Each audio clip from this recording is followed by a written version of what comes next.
So I want to give a shout out to Stu. He played one of my favorite games growing up. And he's Greeks, and he's going to play 7 players, man. 7 players.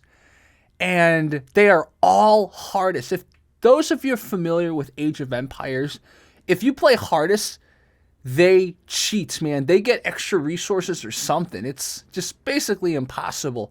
So what would usually happen is the only way I could play is when I would be on a small island, because then I could just defend myself better. But he decided to play, I think this is called shallows, where they can walk across the shallows, right? So notice he built a fishing ship really quickly and he pulled 2 elephants in. And this is when he starts what's called booming. Booming basically means building his economy, but also he's blocking off the shallows, right? Notice here, he can see that the enemy's coming, and look at that. That was so close.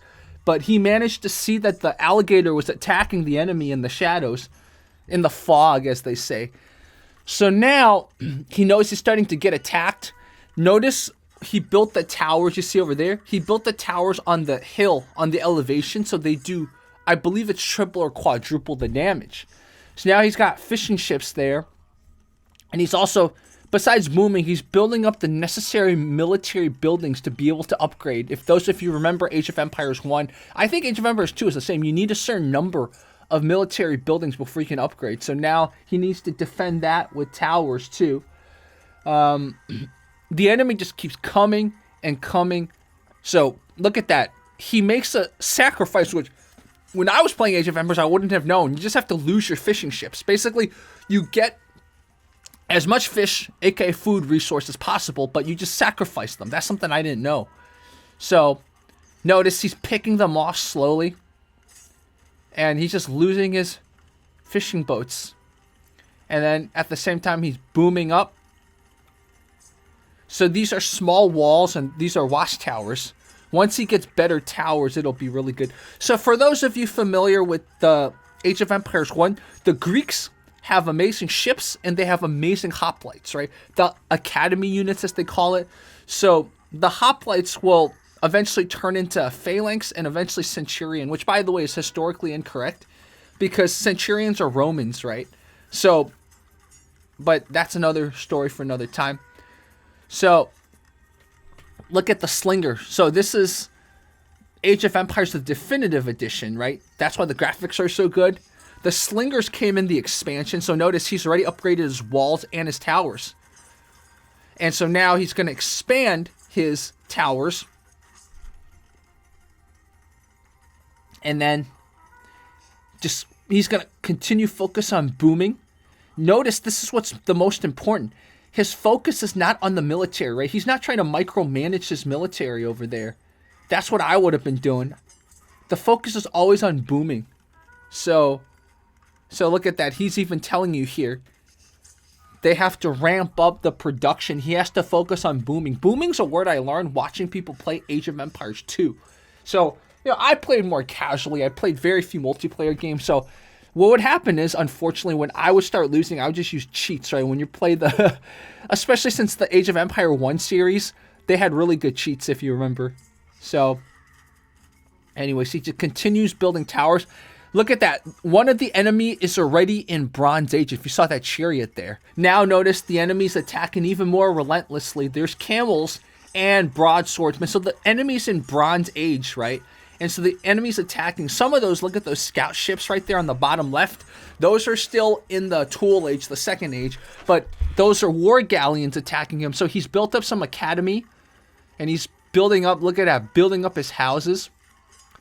So he still kept the enemy at bay with his walls. So,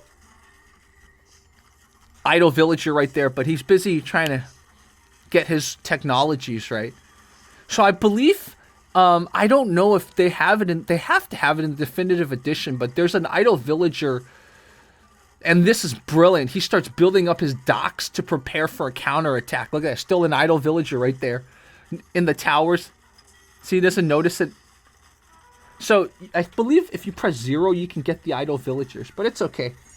You know, you can't perfectly micromanage, and that's a lesson I'm learning from watching Stu, is that it's impossible to micromanage everything. So you just have to get the macro, which is if your economy is strong, 1 or 2 villagers that die or aren't working, it's not too big a deal. So he immediately starts building ships ready for the counterattack because he lost the water over there, right? But look at the relentless, man. There's horse archers. There's chariot archers. There's camels. There's broadswordsmen. And the siege is going to start attacking them soon, too. So look at that. Now he starts getting his ships. Greeks have very good ships bonuses. So Greeks don't have the ballista tower, I believe. They only have I believe it's called the guard tower. That's why you don't see ballistas coming out of their towers. I believe. I could be wrong. Look at him just getting his storage pit technologies. Now he's building his academy unit. He's ready for his counterattack. And when he starts counterattacking, it's just absolutely brilliant. It's just a work of art, man. I have to show you guys that. So we're going to jump a little forward. Look at that. Look at that. His ships are starting to come out. His ships are... And look at that. His ships have become triremes, right? His ships have become amazingly upgraded. So now if you notice... We jumped ahead again. Triremes are helping him. The enemy has already created elephants. Look at that, right? And they've got siege weapons, but look at him. His ships are defending him. So he's got walls, towers, and ships. Look at that. But the enemy is relentless. Again, 7 enemies on hardest, right? And I think he's got them allied to each other. It's not like they can fight each other, right? Another way I would do against 7 is to have the enemies fight each other. So then I would be okay, right? Because sometimes the enemy would be distracted. So look at him. Look at him just patrolling his coastline. He set this to 250 population limit. So look at that. The enemy has the long swordsman, aka the Legion. Right, the Legion are Romans too. So Age of Empires kind of made a little boo-boo in their historical upgrades. See, look at that. He already has that many centurions, but actually they might not be centurions yet. They might still be the phalanx. He needs to upgrade them more. So until he upgrades his units completely, he's just using his ships and his towers and his walls. Notice he's already upgraded his towers and his walls to his final ability. And putting more layers. The enemy still has not gotten to the triremes yet. So look at that. The horse archers over there. Look at that. Just, man, but look at those elephants doing the splash damage or surround damage. Look at them. They kill your wall so quickly. The other thing about the ships is you have to make sure they don't go to the shallows, right? If they go to the shallows, then they're going to get destroyed by the elephants. So, look at how many centurions. Look at those chariots. So, look at that. Watch what he does. His centurions, this is just brilliant. I never thought about this. He just deletes his wall, and look what he does to the centurions. He just sends them over. He sends them over. He doesn't even care. He's not micromanaging. This is something I would have never been able to do until watching him. If you have a big enough centurion force, and they're upgraded enough, look at that. They just start hacking everything. Look at that. They just are technically spearing. They just start spearing everything. Look at that. This is just brilliant. I've never thought about playing this. If you have enough troops, right? You don't even need to micromanage. You just send them somewhere and they'll just kind of do their damage. Look at this. Look at this, man. All the while he's still getting attacked on that side, but this side look at the map in the bottom right. Look how much he's already gained territory-wise. Man, especially if the enemy's not fully upgraded. Look at that. Look at how much he's wrecked. And then also notice he sent villagers there to build the town center to keep collecting resources, right? Because ships are wood heavy, so he needs to keep up the wood boom, the wood production. So look at that. Look at that. He's already destroyed one of his enemies. And then he's about to attack another one. So he's got more centurions. Look at that. So the enemy is starting to make fire galleons. Fire galleons are the ones that come up close and burn you with Archimedes fire. So look at that. He's getting burned by fire galleons. But at this point, he's still very, very... oh, shoot. Look at that. He's about to lose his wall. Oh, the enemy has come in. But he doesn't care because he's making so much inroads here. And he's about to decimate this enemy. So he's already taken out one. He's very likely going to take out two. Now look at that. He sends his centurions over there. They're attacking down the elevation, right? So he gets bonus damage. So notice, look at that. He's just destroying them. And then I guess he's going to just accept that his wall's gone. He's not going to try to rebuild his wall. So we're at this point right now. He's destroyed two enemies, and they've broken through the other wall of his, but he's strong enough with his centurions. He just meets them force to force. So I will cut to here. Now he's got enough centurions very quickly. He's going to start sending his troops over the same way he attacked and destroyed that other. Look at him. He's already destroying... I think he's taken out two more enemies since last time. Since the last jump, that is. Look at that. So now he sends his centurions over, right? To attack this enemy right here. And yeah, this enemy is about to get destroyed by him. And then here, the enemy slightly makes a comeback. They kind of attack his little town center there. So he sends a final little group over there. But over here, he's destroying the enemy.